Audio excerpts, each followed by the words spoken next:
लड़का तो अच्छा है, सिर्फ अपने बारे में नहीं, अपनों के बारे में भी सोचता है।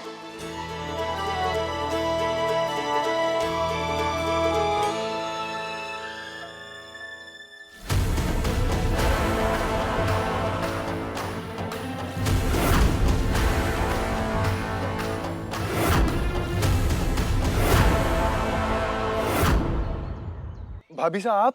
हाँ मैं। मुझे लगा चारू है। असल में मैंने ही तुम्हें यहाँ मिलने बुलाया था, चारू ने नहीं। मैं तुम्हें परखना चाहती थी, देखना चाहती थी कि क्या तुम्हें सिर्फ अपनी चिंता है या फिर अपने परिवार की भी। लेकिन अब तुम्हारी बातें सुनकर मुझे लगता है कि तुम एक अच्छे इंसान हो और हमारी चारू को जीवन भर खुश रख सकते हो।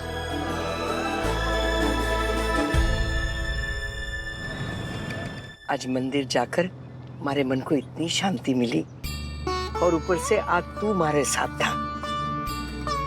मंदिर से निकलने का मन ही नहीं कर रहा था। अच्छा बुआ साहब, आप कभी डेट पर गए हो? वो क्या होता है? मैंने तो कभी नाम भी नहीं सुना है। हमारे राजस्थान में ही है।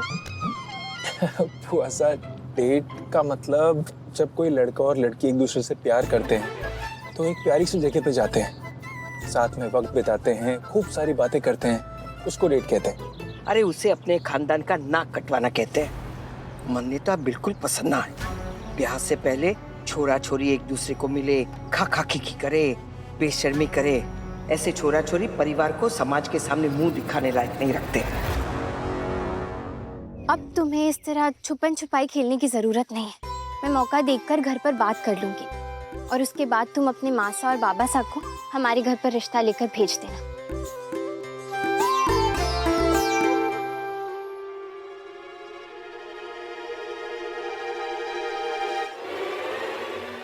ये फूल मैं चारू के लिए लाया था, पर वो तो यहाँ आई नहीं, तो क्या आप उसे ये दे देंगी?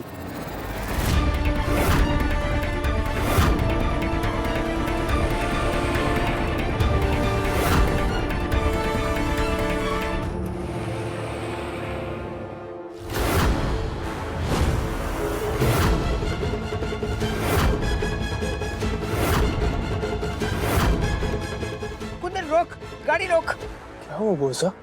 रोक ना गाड़ी।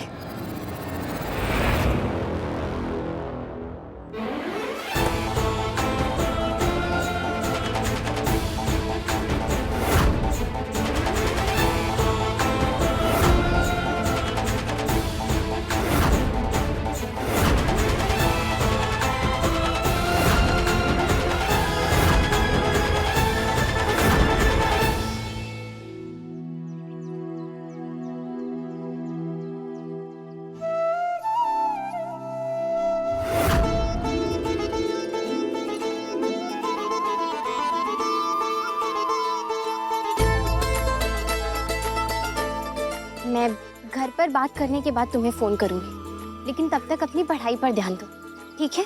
जी भाभी साहब, थैंक यू हमें समझने के लिए, हमारा साथ देने के लिए। ठीक है, अब मैं निकलती हूँ। जी। बुआ साहब क्या हुआ? याद है कुंदू, जब तू छोटा था ना तब तुझे गुब्बारे बहुत पसंद थे। गुब्बारे देखते ही अपना मुंह ऐसे फुला लेता था और जिद करता था कि मुझे सारे गुब्बारे ले दो। लेकिन अब तो तू कुंदू में से कुंदन बन गया है। ये गुब्बारे देखकर ना हमारा मन करता है कि सारे गुब्बारे ले लूं हमारे कुंदू के लिए। लेकिन अब तो थारी उम्र भी ना रही गुब्बारों से खेलने की, और ना ही थारा कोई बच्चा है। गन्नू है ना?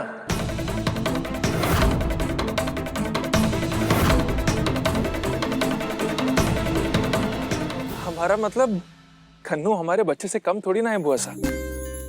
हाँ वो भी तो है। तू जानता है, तू भी बचपन में ना गन्नू जैसा ही था, सुंदर। गन्नू को देखकर तो मैंने कभी कभी लागे कि वो तारा ही छोटा रूप है। चल उसी के लिए ले लेती हूँ।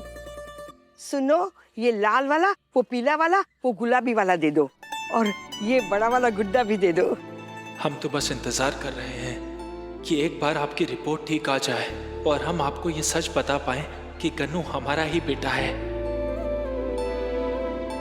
बुआ साहब, आप गाड़ी में बैठिए, हम इनको पैसे देके आते हैं और सामान भी ले आएंगे। ठीक है। चलिए। कितना हुआ भाई साहब? 700 रुपये।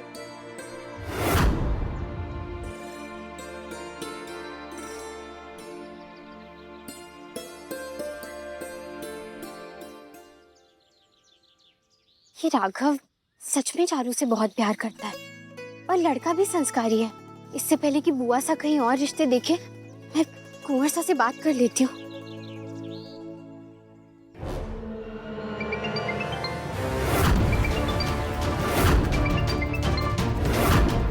इतना धमकाने के बाद भी ना सुधरी है छोरी। अभी बताती हूँ। वो हमारे को आपसे एक जरूरी बात करनी थी। दरअसल आज ना कहा था ना मैंने तुझे कि मेरे कुंदन के आसपास भी मत दिखना। फिर भी तेरी इतनी हिम्मत।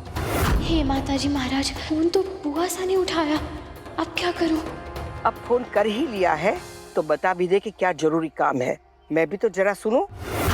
हाँ, वो ठकुराइन, दरअसल ठाकुर सा का पार्सल आया था। वो OTP मांग रहे थे। तो अंबिका को बोल के फोन करे। देख छोरी, इतनी बार कहा है, अभी आखिरी बार कह रही हूँ, दोबारा नहीं बोलूंगी। मारे कुंदन से दूर रह। दोबारा उसे फोन किया या उसके आसपास भी भटकती नजर आई, तुम्हारे से बुरा कोई ना होगा, समझी?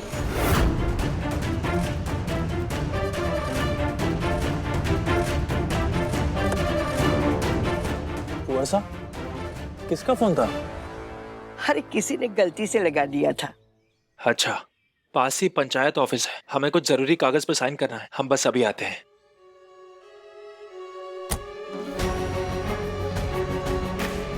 ये छोरी इतनी आसानी से कुंदन का पीछा छोड़ेगी नहीं। जल्दी से जल्दी उसके लिए दूसरा काम ढूंढना होगा। लेकिन इतनी जल्दी दूसरा काम मिलेगा भी कहाँ? जवान छोरी है, ऐसा घर ढूंढना पड़ेगा जहां वो सुरक्षित हो।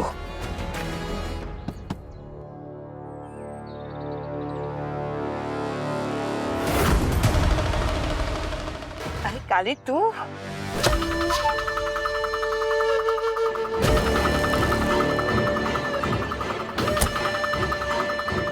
इतने सालों बाद भी हमारी शक्ल पहचान ली आपने? कैसे भूल सकती हूँ? थारे बाबा सा का दूसरा रूप है तू। वो थारी उम्र का था ना तो ऐसा ही लगता था। तू भी हूबहू उसके जैसा लगता है। और उसकी वफादारी के तो पूरे गांव में चर्चे थे। हमारे परिवार का तो खास रिश्ता है थारे बाबा से।